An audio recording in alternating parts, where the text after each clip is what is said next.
estamos aqui para te batizar. Mediante a sua confissão de fé, nós também te daremos o batismo em nome de Jesus. Amém? Você crê em Deus Pai sendo o Criador do universo? Crê em Jesus Cristo como sendo o Filho de Deus enviado para a sua salvação?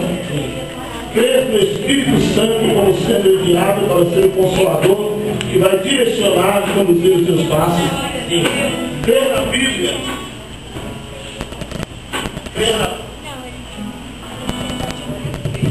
Crer na Bíblia como sendo a única regra de fé e prática de vida? Sim. Está disposto a acatar e respeitar as deliberações da Igreja Presbiteriana Renovada do Brasil, como sim toda a sua liderança, enquanto esta for fiel à Bíblia? A Deus, mediante a sua confissão de fé, eu te batizo em nome do Pai, do Filho e do Espírito Santo.